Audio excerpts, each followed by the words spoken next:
The Gray Man. New York City, 1930. The Great Depression has broken the back of America. People are desperate, hungry, distracted, and somewhere in the shadows of this city, a quiet, frail, white-haired grandfather type is riding the subway, smiling at strangers, offering to babysit. His name was Albert Fish, and by the time anyone realized what he was, he had already been killing for decades. Albert Fish was born on May 19, 1870 in Washington, D.C.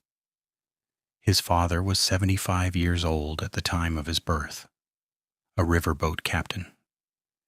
He died when Albert was just 5 years old. His mother, unable to care for him, placed him in St. John's Orphanage in Washington. It was there, according to Fish himself, that everything began to go wrong. He later described the orphanage as a place where children were routinely beaten, where punishment was physical, extreme, and where he discovered, to his own horror and fascination, that he enjoyed the pain. Fish came from a family with a significant history of mental illness, uncles, brothers. His mother herself showed signs of what we'd today recognize as serious psychiatric disorders.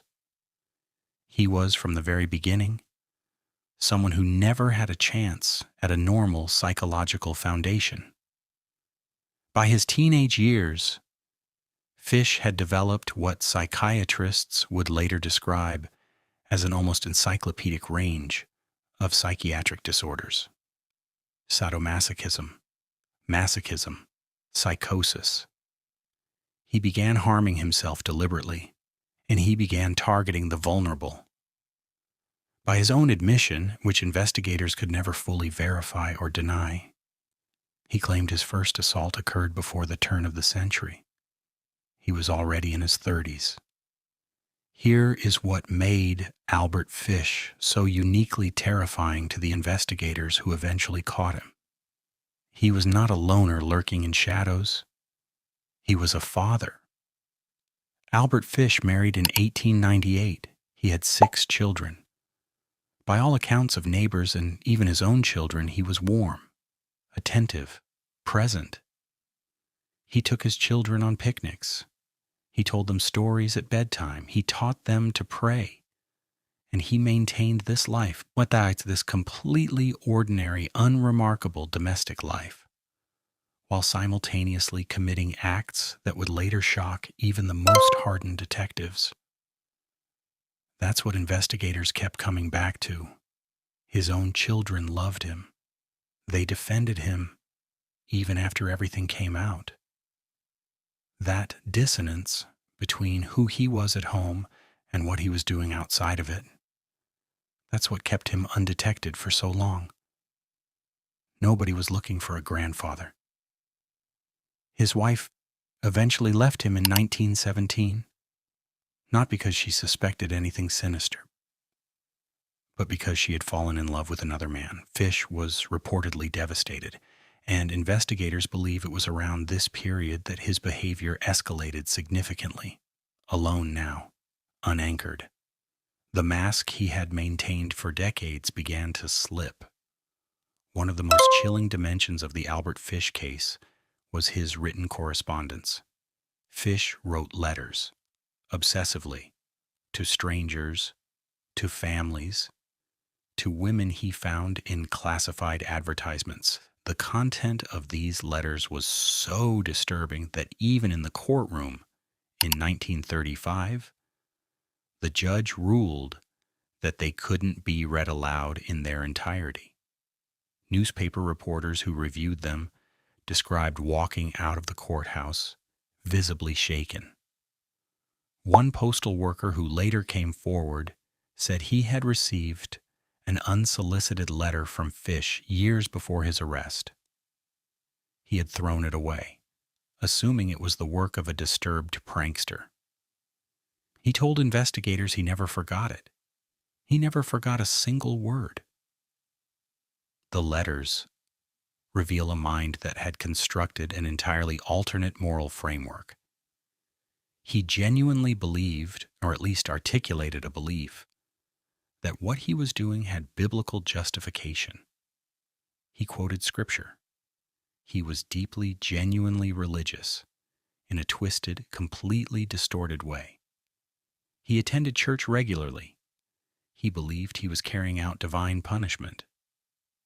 In 1928, Albert Fish answered a classified advertisement in a New York newspaper. A young man named Edward Budd was looking for farm work. Fish visited the Budd family home in Manhattan, posing as a farmer named Frank Howard. He was charming, grandfatherly. He brought the family strawberries. He promised Edward work on his farm. The Budd family trusted him completely. And then Fish made a different request. He asked if he could take the Budd's 10-year-old daughter, Grace, to a birthday party for his niece. Her parents said yes. Grace Budd left with Albert Fish on June 3, 1928. She was never seen alive again. Fish later confessed to what happened in Westchester County that day. The details of his confession were so graphic that the jury, hardened men and women who had sat through the entire trial, wept openly. Several jurors later said it was the worst thing they had ever heard in their lives. We will not repeat those details here. What we will say is this: Grace Budd was 10 years old. She trusted a kind old man, and she deserved so much more than the world gave her. For 6 years, Grace Budd's case went cold. Her mother never recovered. Her father aged a decade in the space of 2 years. The detective assigned to the case, William King, refused to close it. For 6 years, he kept working. And then in November 1934, an anonymous letter arrived at the Budd family home. It was addressed to Grace's mother.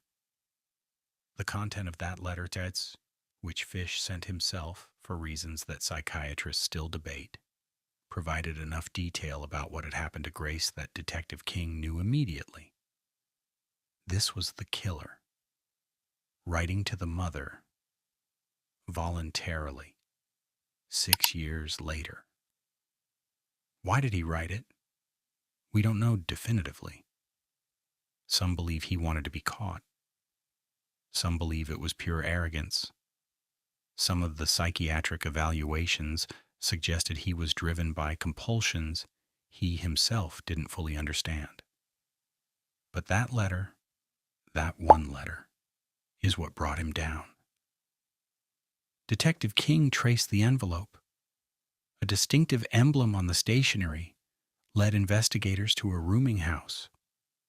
The landlord identified the stationery as belonging to a tenant, a quiet elderly man, friendly, polite, named Albert Fish. King arrested him personally on December 13th, 1934. Fish offered no resistance. He reportedly smiled when King introduced himself, and then he said, "I suppose you know what I did?" The trial of Albert Fish began on March 11th, 1935. The defense argued insanity. They had significant evidence to work with. Prison doctors who examined Fish found 18 needles embedded in his body, needles he had inserted himself over many years, in areas he described as producing the most intense pain. X-rays taken at the time were later displayed publicly as evidence of his extreme masochism. Psychiatrist after psychiatrist took the stand to describe a man suffering from a level of psychiatric disturbance that was, in their professional opinion, incompatible with legal sanity. The prosecution disagreed. Their psychiatrists argued that Fish understood the nature of his crimes, that he understood right from wrong, that he had deliberately concealed his activities for decades, proof of calculated awareness. The jury deliberated for 10 hours. They returned a verdict of guilty, with no recommendation for mercy. What's remarkable about the Fish case from a psychiatric standpoint is that it remains genuinely unresolved. Was he legally insane? The jury said no. Were there 10 psychiatrists who passionately disagreed? Yes. He displayed the most extensive range of documented paraphilias ever recorded in a single individual at that time. Whether that constitutes madness or evil is a question that psychiatry and the law have never fully agreed on, and probably never will. Albert Fish was executed in the electric chair at Sing Sing Prison on January 16, 1936. He was 65 years old. He reportedly assisted the executioners in attaching the electrodes. His last words, according to those present, were that he had no final statement, that everything had already been said. Detective William King, who had spent 6 years hunting him, did not attend the execution. He later said he had no interest in watching the man die. He had spent 6 years thinking about Grace Budd. He wanted to spend the rest of his life trying to think about something else. Grace's mother, Delia Budd, lived until 1946. By all accounts, she never truly recovered.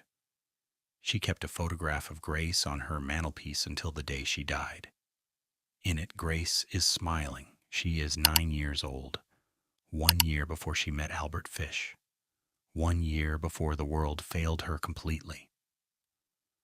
Albert Fish confessed to assaulting children across 23 states over a period of 20 years. The true number of his victims remains unknown. Grace Budd was 10 years old.